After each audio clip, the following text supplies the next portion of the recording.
आओ आओ आओ आओ।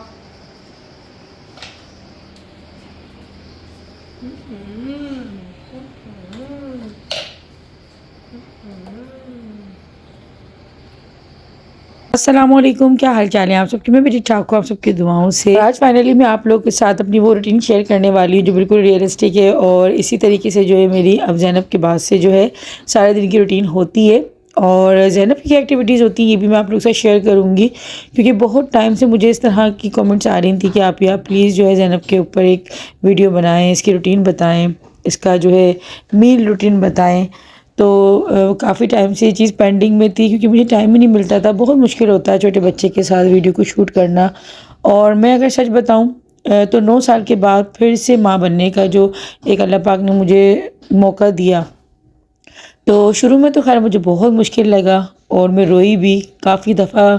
मतलब मैं रो भी देती हूँ, अभी मेरे साथ ऐसा होता है, शेयर नहीं करती आप लोगों के साथ और ना ही किसी और के साथ, लेकिन आज मैं बता रही हूँ कि बहुत दफ़ा ऐसा होता है कि मैं एकदम से बहुत ज़्यादा मतलब स्टेमिना कह लें कि टूट जाता है मेरा बहुत सारी चीज़ों में, क्योंकि ज़िम्मेदारियाँ और भी बहुत सारी हैं। फिर घर है, फिर आपके माशाल्लाह से बच्चे जब स्कूल गोइंग होते हैं तो उनकी भी अलग जो है काम होते हैं, उनकी अलग रिस्पॉन्सिबिलिटीज़ होती हैं। ये चीज़ मेरी वो माएँ समझ सकती हैं जिन लोगों के मतलब इस तरह से, जैसे कि मेरे 2 बेटे माशाल्लाह से मतलब थोड़े बड़े थे। उसके बाद ज़ैनब जब हुई तो वो लोग अपने जो है उस उम्र से निकल चुके थे। एक बिल्कुल छोटे बच्चे की ज़िम्मेदारियाँ होती हैं ना, जैसे कि अभी ज़ैनब बिल्कुल फुल मुझ पे डिपेंड करती है। तो खैर पहले तो जब ये सुबह उठती है ना तो थोड़ा सा अपनी खेलती है, थोड़ा सा अपने मूड को रिलैक्स करती है, क्योंकि माशाल्लाह से ये सुबह जब उठती है तो बिल्कुल फ्रेश, क्योंकि इतने बड़े बच्चे जो हैं फ्रेश ही उठते हैं। और ऐसा होता है कि जब एज आपकी बढ़ती रहती है, आप बड़े होते रहते हो, फिर आप थोड़े सुस्ती का शिकार होते रहते हो, लेकिन आप जितने छोटे होते हो आप उतना ही फ्रेश फील करते हो सुबह उठने में। अब तो खैर ये हाल है, मैं अपना अगर बताऊं तो मेरा तो दिल ही नहीं करता उठने का बिल्कुल भी। मतलब दिल करता है कि बस लेटे रहो आप, और बस फिर ये होता है कि यार फिर उठेंगे फिर वही काम, फिर वही चीज़ें। तो खैर सबसे पहले तो मैं ज़ैनब के जो है ब्रश वगैरह करवाती हूँ, उसका फेस वॉश वगैरह करवाती हूँ। अभी वो खेल रही है तो बच्चे क्योंकि इस टाइम पे स्कूल वगैरह गए हुए थे, लेकिन आज क्योंकि ये वीकेंड रूटीन में आप लोग शेयर कर रही हूँ तो दोनों उसके भाई भी घर पर ही हैं। लेकिन वैसे डेली जो रूटीन में ना दोनों गए हुए होते हैं स्कूल, और ये सुबह माशाल्लाह अपने खुद अकेले अकेले घूमती रहती है। मैं यहाँ पे नाश्ता बना रही थी, सबसे पहले मैंने चाय चढ़ाने के लिए रखी, पराठे बना रही थी, और आज ऑमलेट वगैरह कुछ नहीं बना रही क्योंकि कल रात को मैंने बनाया था टिंडे गोश्त। तो हमारे होता यही है कि जब रात को जो बनता है ना, मैं इसीलिए आप लोगों से कहती हूँ कि हमारे दोपहर में खाना कम ही से बनता है, इसी वजह से क्योंकि रात का जो होता है ना सालन वगैरह वो हम लोग सुबह ब्रंच के तौर पे खा लेते हैं, तो हमारा फिर पेट भर जाता है। मतलब पराठे वगैरह खाते हैं ना तो रात तक हमें भूख नहीं लगती। और जिस दिन सुबह का पराठे वगैरह नहीं मैं जैसे बनाती तो फिर उस दिन हम ये कि दोपहर में कुछ सैंडविचेस वगैरह या फिर मैं कुछ पका भी लेती हूँ। कोई ऐसा रूल नहीं है कि दोपहर में बनेगा ही नहीं खाना, ये डिपेंड करता है सुबह के नाश्ते पे कि हमारा नाश्ता कितना हैवी है, कितना लाइट हो रहा है। खैर अभी तो पराठे वगैरह खाए थे, तो ये है कि मैं अभी खाना फ़िलहाल बनाने के लिए रख दूँगी, फिर वो ये है कि रात तक शाम तक, क्योंकि दिन इतने छोटे हो गए कि 4 बजे तो हमारे यहाँ असर हो रही है और 5:30 इस तरह से जो है ना मगरिब हो जाती है। अच्छा यहाँ पे ना मैंने ज़ैनब के लिए बॉयल एग किया था, तो ये बॉयल एग ही जो है ना मैं इसको खिला रही हूँ, लेकिन खाती बहुत मुश्किल, मतलब इतनी फूडी नहीं है। खाने से ना इसको कोई इतनी ज़्यादा वो चीज़ नहीं है, बस शौक शौक में शुरू का बस 1 से 2 बाइट इसके खुशी खुशी होते हैं, और उसके बाद फिर बस ये जो है ना सब चीज़ें निकलना शुरू, मतलब दोबारा से उगलना शुरू कर देती है। अगर हाँ ये है कि बच्चों को खिलाना कोई आसान चीज़ नहीं होती, सबसे मुश्किल काम जो है ना दुनिया का बच्चों को खिलाना ही है, क्योंकि ये इतना टाइम ले लेते हैं और बहुत मतलब 1 घंटा तो लगता ही है इसको एक जो है ना नाश्ता या एक खाना खिलाने में। खैर सबसे पहले मैं इसको नाश्ता करवाती हूँ, उसके बाद फिर मैं खुद करती हूँ, और फिर सबसे जो अहम चीज़ होती है ना वो होती है इसके बालों की मालिश करना। बच्चों की मालिश हो, बालों की, या फिर अपने खुद के बालों की मालिश हो, इसमें बिल्कुल कॉम्प्रोमाइज़ नहीं करना चाहिए। अच्छी क्वालिटी का, अच्छे ब्रांड का ही हेयर ऑयल जो है ना वो लेना चाहिए। तो मैं हमेशा चिल्तन प्योर का चंपी हेयर ऑयल ही जो है ना इसके बालों के लिए इस्तेमाल करती हूँ। जब ये बहुत छोटी थी उस टाइम पर मैं जैतून का तेल लेती थी, ऑलिव ऑयल, क्योंकि बहुत बेस्ट होता है बच्चों की बॉडी के लिए, बालों के लिए। लेकिन माशाल्लाह अब 1 साल के बाद जो है ना मैंने अब इसका चंपी ऑयल से मैं इसकी मालिश करती हूँ। जब से मैंने ये ऑयल लगाना स्टार्ट किया ना, यकीन जानिए इसके इसके बालों की ग्रोथ भी अच्छी हुई है और बालों में एक जो है ना इसकी थिकनेस भी स्टार्ट हुई है, क्योंकि ना वैसे भी इसका कर्ल बाल है तो कर्ल बालों की केयर बहुत बहुत ज़्यादा होती है, क्योंकि मेरा खुद का कर्ल बाल है तो मुझे पता है कि इन बालों को कितना ज़्यादा जो है ना ध्यान से रखना पड़ता है, वरना अगर आप इसका ध्यान नहीं रखो बहुत जल्दी ये बाल रूखा बेजान और अजीब सा हो जाता है। तो इसलिए आपको ना इसकी केयर बहुत ज़्यादा करनी पड़ती है। कर्ली हेयर्स रखना जो है ना वो एक कोई आसान काम नहीं है। मेरे तीनों बच्चों की मैंने मालिश बहुत की है, मगर सबसे कम मालिश की हुई है, मतलब डेली जो होता है नहलाने से पहले फुल बॉडी मालिश जो होती है इसकी बहुत कम हुई है। जानकी की सबसे ज़्यादा, मैंने भी पहला बच्चा था वो, तो उसका टाइम भी मुझे बहुत आगे होता था और ये कि इतनी मुश्किल नहीं होती थी, उससे कम मैंने बात ही करी। और इसकी मेरी मगर मैं इसके बालों की है ना वो तो डेली करती हूँ, मतलब नहलाने से ना 10 मिनट पहले वैसे लगा के छोड़ देती हूँ बाकी। अरे इधर तो आओ जैनब, मम्मा को मत दो जैनब, चलो। खैर नहलाने से 10 मिनट पहले मैं इसकी मालिश करी और ये चम्पी ऑयल बहुत अच्छा है, बहुत ज़बरदस्त ऑयल है और बाल बहुत अच्छे हो जाते हैं, शाइनी बाल हो जाते हैं, हेयर ग्रोथ बहुत अच्छी जाती है और माशाल्लाह जैनब के बाल भी ना बिल्कुल मेरे जैसे हैं, कर्ली हेयर्स। आहा, चलो अब इसको बस ना इसका पानी मैंने गर्म होने के लिए रख दिया था, पानी जो है इसका गर्म हो रहा है। गीज़र का मसला ये है कि सर्दियों में ना डेली चलाओ भी तो गैस चली जाती है, तो मुझे गीज़र की ऑन करना आता नहीं है, हस्बैंड करते हैं, तो ये है कि फिर मैं ना पानी से गर्म नहीं करती। चलो फिर उसको मिला के आती हूँ, फ्रेश करती हूँ उसे और फिर क्या करते हैं, फिर हम काम पे लगते हैं। ऐसी है ना, ऐसी है ना। इसके ना गोल्ड के हमने वो भी डलवा दिए टॉप्स, इसके पहले इसके ना वाले डले हुए थे ना, मतलब वो चांदी तो नहीं थी, तो कोई धाती होगी तो उससे जो है मुझे डर लग रहा था काम खराब ना हो जाए, तो फिर उसके फाइनली जो बाद में से गिफ्ट कर रहे थे ना वो आओ ना जैनब, चलो उसको निकाल कर डिस्क्रिप्शन में लिंक है। चिल्तन प्योर का चम्पी मास्टर ऑयल बहुत ज़बरदस्त है, बहुत ज़बरदस्त रिजल्ट इसके बहुत अच्छे हैं, खुशबू बहुत अच्छी है, लगाने में बहुत लाइट वेट है। डिस्क्रिप्शन में लिंक है, साथ से मेरा कूपन कोड मतलब डिस्काउंट कोड 10 गुड़िया है, अगर आप उसको लगाएंगे तो आपको स्पेशल डिस्काउंट मिल जाएगा। बच्चों की जो ये वाली एज होती है ना बिल्कुल बादशाहों वाली होती है, मतलब बच्चों को कोई फिक्र ही नहीं होती, हर वक्त पे इनका काम हो रहा होता है और बिल्कुल समझ बेफिक्री की एज होती है।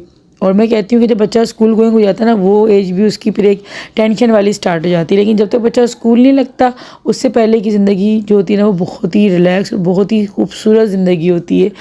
बच्चा जब स्कूल लग जाता है ना तो वो भी एक थोड़ी बर्डनाइज ज़िंदगी हो जाती है। एडिंग से जो ना मैं डेली इसकी सफाई कर देती हूँ, मेरे नाखून इसका जो ना पूरा रिमूव हो चुका है, उसे देखा नहीं जाता ना उससे किया जाता है।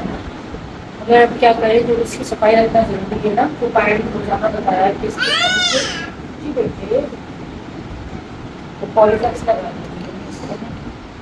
कहते हैं कि बच्चों की जो तकलीफ़ होती है ना वो माँ से ज़्यादा कोई और महसूस ही नहीं कर सकता। यकीन जाने जब से ज़ैनब का हुआ ना मैंने कोई इतना सोचा है ना इस चीज़ के बारे में कि अभी 2 दिन पहले ही जो है ना मेरी भी सबसे छोटी उंगली का जो मेरे पैर की है ना उसका नाखून रिमूव हो गया। मेरे ऐसी ठोकर लगी, इतनी मैं तकलीफ़ में रही जो है ना बस मैं क्या बताऊँ। तो यही होता है कि लाइफ में बहुत कुछ चल रहा होता है, एक एक चीज़ एक एक बात जो है वो आप लोग के साथ शेयर नहीं हो रही होती, लेकिन जो बैक टू कैमरा तकलीफ़ें और जो चीज़ें चल रही होती हैं ना वो एक एक चीज़ अब क्या बताई जाए।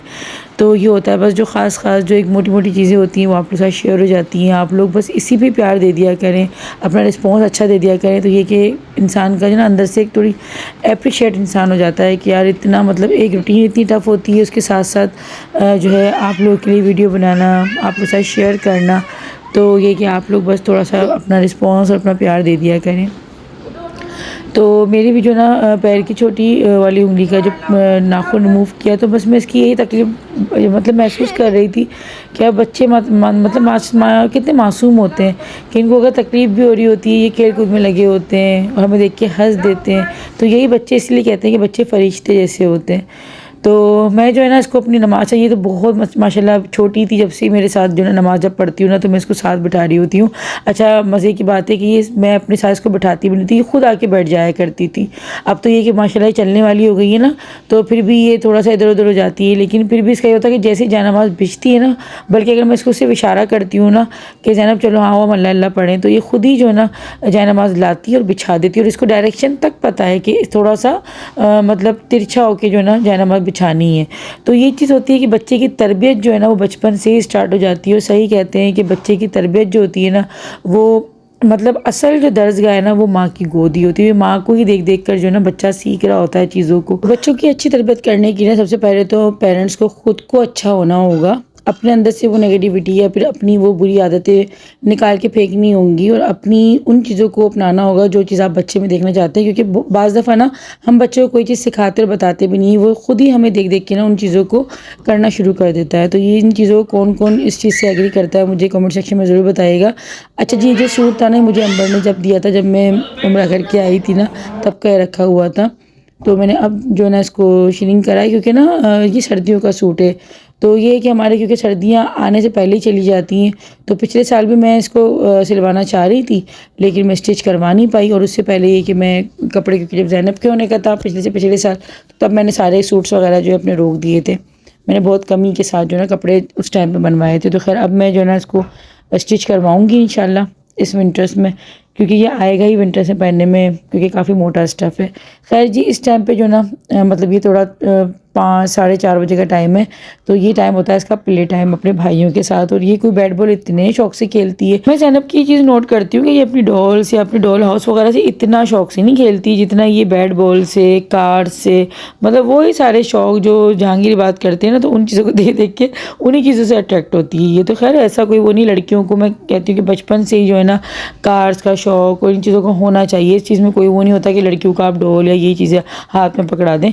अच्छी बात है कि लड़कियों को भी बचपन से कार का, जैसे लड़कों को शौक होता है ऐसे लड़कियों को भी होना चाहिए, ताकि आगे जाके ये भी अपने फ्यूचर में जो है ना ये चीज़ सोचें कि हमें भी अपनी कार जो है वो लेनी है या हमें अपने कार का शौक रखना है। तो मैं इस तरह से सोचती हूँ। आप लोगों का कहना है इस बारे में मुझे कमेंट सेक्शन में ज़रूर बताइएगा। तो खैर मुझे तो बहुत खुशी होती है जब ज़ैनब कार्स को देख के खुश होती है, कार से खेल रही होती है ना, मुझे दिल से खुशी हो रही होती, क्योंकि मैं भी जो ना बचपन में डॉल्स वगैरह से नहीं खेलती थी। अम्मी बताती कि मुझे भी कोई शौक़ नहीं था ख़ास। तो ये होता है कि आप जिस तरह का शौक़ रखते हो ना, तो वो चीज़ अल्लाह पाक भी करवाता है पूरी, और फिर आपको उन चीज़ों में एक लगन लगती है ना, तो आप वो चीज़ अचीव करते हो।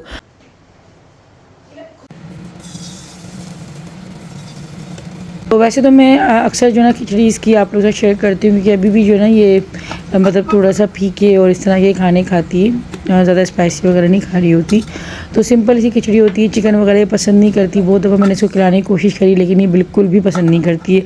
मैंने खिचड़ी में इसके आलू भी डालने की कोशिश करी, खिलाया भी इसको, लेकिन नहीं, ये पसंद ही नहीं करती। तो बस मैं दूसरी दफ़ा जो है ना फिर स्किप कर देती हूँ कि जो खा रही है तो उससे भी ना चली जाए कहीं। तो बस सिंपल इसकी खिचड़ी बनती है, देसी घी में बनाती हूँ। थोड़ा सा इसमें मैं ये जो काली मिर्च होती है और एक दालचीनी का टुकड़ा ये डाल देती हूँ। एक लहसुन का जवा जो है ना वो काट के ज़रूर डालती हूँ, और मूंग और मसूर, और थोड़ी सी जो है ना मैं मतलब मसूर की थोड़ी सी लेती हूँ, मूंग की दाल थोड़ी ज़्यादा लेती हूँ, और चावल होते हैं। अच्छा जी, अभी बस जो है ना इसको मैं सुलाने के लिए तो मैंने कहा थोड़ा सा नैप ले लिए, तो पैरों को जो है मैं इसके ज़रूर दबा देती हूँ, क्योंकि इतना ज़्यादा माशाल्लाह ये चल फिर रही होती है पूरा दिन। अभी खेल के बैठी है तो थक जाते हैं बच्चे, तो ये कि पैरों की मालिश हो जाए ना तो सही रहता है। ज़ैनब सोई ना, तो जल्दी जल्दी अब मैं यहाँ पे कट कर रही थी पालक, क्योंकि वो उठी होती है ना तो फिर बहुत ज़्यादा बखेरा करती है। एक काम जो है ना फिर काफ़ी ज़्यादा फिर वो बढ़ जाता है। तो अभी सफाई वगैरह हो चुकी थी, असर की अज़ानें भी हो रही हैं, तो बस अब टाइम जो है ना जल्दी जल्दी, अब इतना जल्दी कोई गुजरेगा मतलब मगरिब अभी फ़ौरन से हो जाएगी।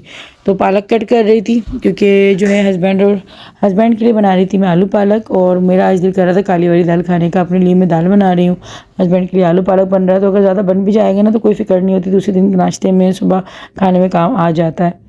तो इसीलिए ना मैं एक टाइम में कुकिंग थोड़ी ज़्यादा कर लेती हूँ कि दूसरे टाइम भी जो ना वही चीज़ खाने में आ जाए। जैसे खिचड़ी में ना मैंने थोड़े से पालक के पत्ते भी डाल दिए थे, तो अभी देखती हूँ आज ट्राई कर भागी कि पसंद इसको आएगा या नहीं। वैसे मैंने एक आध दफ़ा पहले भी किया है तो खा लेती है। पालक का फ्लेवर इसको इतना ज़्यादा चेंज नहीं लगता। हो सकता है कि मुझे पालक पसंद है तो इसको भी पसंद हो, इसके बाबा को भी पसंद है। तो ये चीज़ होती है कि जो आपके माँ को या मतलब आपके पेरेंट्स को पसंद होती है ना, तो बच्चों को वो चीज़ भी पसंद होती है। जैसे कि मेरे हस्बैंड भिंडी बहुत शौक से खाते हैं, तो माशाल्लाह मेरे जहांगीर बात दोनों को भिंडियाँ बहुत पसंद है। तो ये है। तो खैर अभी देखते हैं कि जो है ना क्या रिस्पॉन्स देती है ये। खैर यहाँ पे अब शाम होने लगी थी और मैं जल्दी जल्दी बाहर चला रही हूँ। मेरा ये होता है कि बस जो ना मैं 8 बजे से पहले पहले खाना बना के फ्री हो जाऊँ। बहुत कमी से ऐसा होता है कि मैं 8 साढ़े 8 9 बजे तक किचन में खड़ी रहती हूँ। मेरी कोशिश ये होती है कि मैं 5 बजे से अगर लगती हूँ ना तो बस मैं जल्दी से फ्री हो जाऊँ, और फिर रात को जो है, क्योंकि मुझे सारा दिन जो है ना इतना टाइम नहीं मिलता कि मैं बैठ के तसल्ली के साथ या इत्मीनान के साथ जो है ना थोड़ा सा टीवी देख लूँ या कोई मोबाइल यूज़ कर लूँ। मतलब मुझे फिर इसके बाद जब मैं किचन वगैरह से फ्री हो जाती हूँ उसके बाद में मुझे टाइम मिलता है आप लोगों की कमेंट्स वगैरह रीड करने का या कोई भी एक आध ड्रामा देखने का। खैर आजकल ड्रामे आ ही सारे बकवास रहे हैं, तो मैं ड्रामे शरामे तो कोई देख ही नहीं रही हूँ। तो खैर यहाँ पर जो ना अभी बस मैं आलू पालक के लिए सबसे पहले मैंने एक देखिए कढ़ाई में ऑयल डाला, उसके बाद मैंने शामिल कर दिया है लहसुन, और लहसुन को हल्का सा ब्राउन करने के साथ ही मैंने डाल दिया था इसमें सफ़ेद ज़ीरा। जब ये दोनों चीज़ें अच्छे से ऑयल में फ्राई हो गई ना, लहसुन और ज़ीरा, क्योंकि हमें लहसुन का जो फ्लेवर है ना वो अच्छे से निकालना है, क्योंकि बहुत अच्छा लगता है ना लहसुन की जो खुशबू आती है ना आलू पालक में, वो बहुत ही हटके आती है, बहुत अच्छी आती है। उसके बाद मैंने शामिल कर दिया इसमें कट किए हुए आलू, हल्दी पाउडर डाला और लाल मिर्च का पाउडर डाला। जस्ट बस ये 2 मसाले मैं ऐड करती हूँ, और सिर्फ नमक होता है, और इसके अलावा मैं कोई भी इसमें जो ना मसाला ऐड नहीं करती, मतलब धनिया पाउडर वगैरह नहीं डालती हूँ। बस ये लाल मिर्च का पाउडर, हल्दी पाउडर, साथ में मैंने टमाटर ऐड कर दिए थे और ढककर इसको तकरीबन 6 से 7 मिनट के रख दिए, ताकि आलू जो है वो अच्छी तरीके से गल जाए, क्योंकि पालक जो है वो एक भाप में ही गल जाती है। दूसरी तरफ जो है इसकी खिचड़ी भी बन के रेडी हो गई है। मैं हाथ से मैश कर देती हूँ बहुत ज़्यादा, क्योंकि अब जो है ना पीसने की ज़रूरत नहीं होती है। अच्छा जी, हरी मिर्चें और गोल वाली लाल पटना मिर्च को मैंने अलग करके रखा है, क्योंकि वो मैं अभी जो है पालक डालने के बाद ऐड करूँगी। तो कटी हुई मैंने पालक जो है वो ऐड करी। जब आलू हमारे हाफ़ कुक हो गए, उसके बाद पालक डालने के बाद मैंने ये हरी मिर्चें और जो पटना मिर्च थी वो डाली। पालक के अंदर नमक भी मैंने अब शामिल किया है, और नमक थोड़ा कम मैं डालती हूँ पालक में, क्योंकि पालक में जो है ना ऑलरेडी खुद नमकियात होती है। और हरा धनिया मैंने साथ ही साथ ऐड कर दिया था। अब बस पालक को मैं अच्छी तरीके से भून लूँगी। भूनते भूनते पालक जो है वो पक भी जाएगी, और साइडों में रोगन बनाना स्टार्ट हो जाएगा। सिर्फ 2 से 3 मिनट के लिए मैंने इसको जो ढककर रखा था। उसके बाद जो है इसमें काफ़ी सारा पानी था, तो अच्छे से मैंने इसको भून लिया था।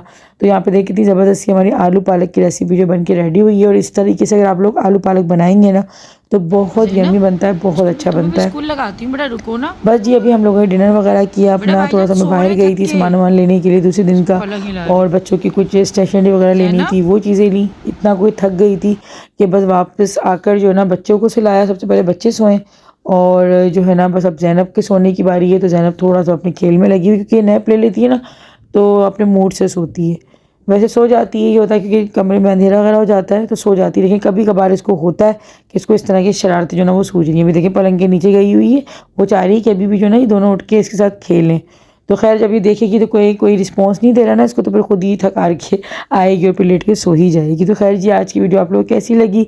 वीडियो को लाइक कर दीजिएगा, चैनल को सब्सक्राइब कर दीजिएगा, दुआ में याद रखिएगा, अपना बहुत ख्याल रखिएगा। अल्लाह हाफिज़।